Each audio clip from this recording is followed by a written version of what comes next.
Salut à tous, j'espère que vous allez bien. Aujourd'hui, on se retrouve pour faire une petite guirlande pour notre fête, ou pas d'ailleurs. Mais une petite guirlande, moi j'ai marqué Poudlard. Après, chacun écrit bien ce qu'il veut dessus. Une fois qu'on a la technique, on peut bien faire des guirlandes avec n'importe quoi écrit dessus. Et du coup, je vous montre tout ça étape par étape. C'est super facile et ça demande vraiment presque pas de matériel. Allez, c'est parti!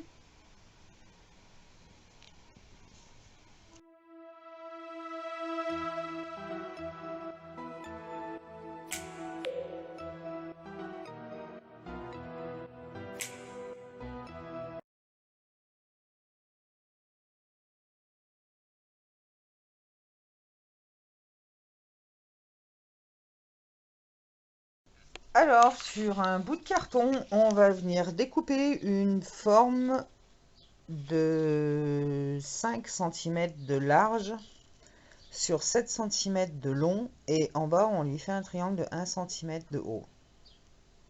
1,5 cm, pardon. Alors, une fois qu'on a découpé notre forme, on va venir la reporter sur du carton comme ça. Alors moi, c'est une espèce de une boîte de céréales, voilà. Donc, sur du carton un peu léger, quoi. Et on vient en refaire 10.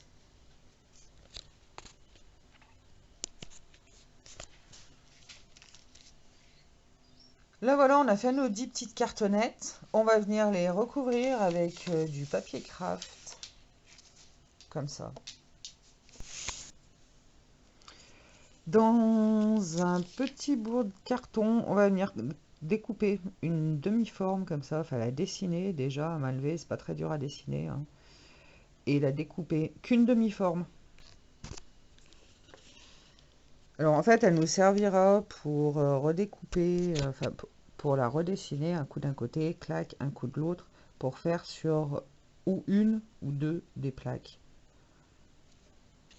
Là, on va aller récupérer un imprimé de Poudlard que je vous mettrai en lien en description sur mon blog, enfin pour aller le récupérer sur mon blog.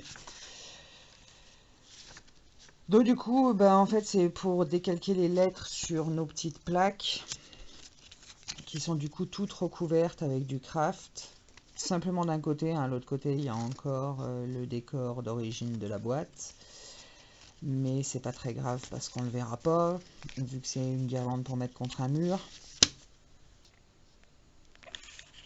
Avec un crayon, on vient sur l'arrière, on vient passer du crayon pour faire le procédé du carbone quand on va mettre de l'autre côté et qu'on va écrire. Du coup, ça va se redécalquer sur les plaquettes. Alors une fois que c'est fini, n'hésitez pas à couper vos lettres au cas où pour que ça soit plus facile à placer sur les plaquettes. Donc là, maintenant, on les met dans ce sens. On prend sa petite plaquette, on vient voir le P où il faut le mettre dessus. Pour ça, vous voyez, je vous dis, avec en les découpant, c'est bien plus pratique. Vous découpez un carré autour. Et du coup, on vient redessiner le P et il va se décalquer dessus, vu que dessous, ça fait carbone. Voilà, je vous montre ce que ça donne avec avec le P, pardon, et du coup, on fait pareil avec toutes les autres. Alors là, ça y est, on a toutes nos petites lettres. Mais vous allez me dire, il y en a que 8 des lettres. Et les deux dernières, on en fait quoi? Les deux dernières, on va faire nos petits écussons dessus, là. Vous savez, vous vous rappelez qu'on a fait un morceau d'écusson, si j'arrive à l'attraper.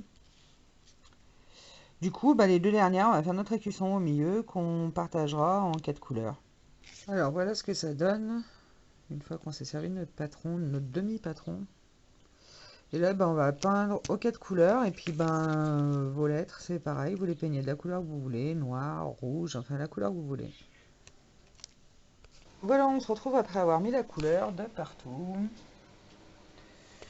Moi, je vous conseille, après, c'est juste, on n'est pas obligé de faire pareil. Je trouve qu'elles font vraiment trop nettes. Enfin, elles font pas assez parchemin, poudlard. Vous voyez ce que je veux vous dire?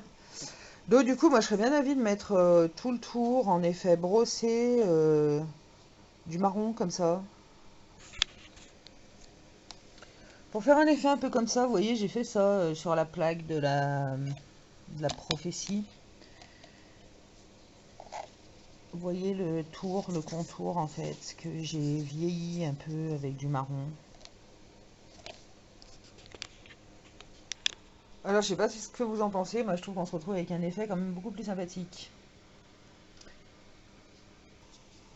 Là on va aller chercher de la ficelle. Alors moi je vais prendre de la noire et blanche comme ça. Après il y a plusieurs couleurs qui existent. Il y a bleu et blanc. Et puis rose pâle, rose saumon et blanc. J'achète ça chez Iman. Au bout de notre ficelle, on va faire une boucle comme ça. J'ai le chat qui veut essayer de jouer avec la ficelle, voilà. Voilà, ça y est, le chat s'est sauvé. Donc du coup, on va regarder 25 cm pour mettre la première plaquette. Et la première plaquette, on n'oublie pas que du coup, on va être à l'envers là pour coller. Donc la première plaquette, ce sera celle-ci. Et après, on va coller les lettres à l'envers, du D au P. Et pour coller, on fait comme ça, on met un petit point de colle chaude de chaque côté de la plaquette. Et on attend 1 ou 2 minutes que ça sèche. Enfin, que ça refroidisse surtout.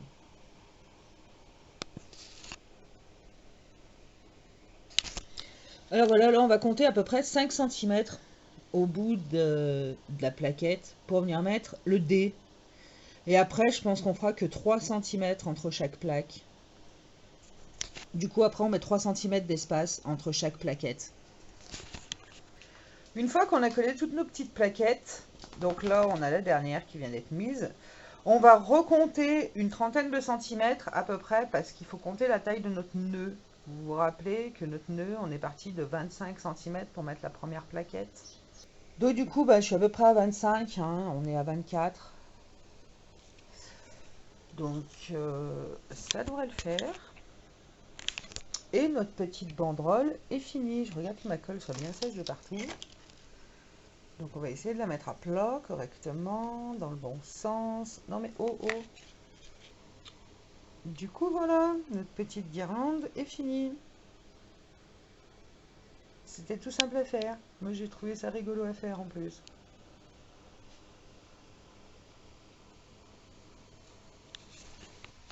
Du coup, j'espère que cette petite vidéo vous aura plu. Moi j'ai trouvé ça bien rigolo à tourner. N'hésitez pas à me dire en commentaire si vous pensez à d'autres DIY que je pourrais faire. Je trouve qu'elle le rend bien, elle a un joli effet un peu vieilli, c'est bien sympa. Dites-moi en commentaire ce que vous en pensez, et puis je vous dis ciao ciao, et à bientôt dans une prochaine vidéo.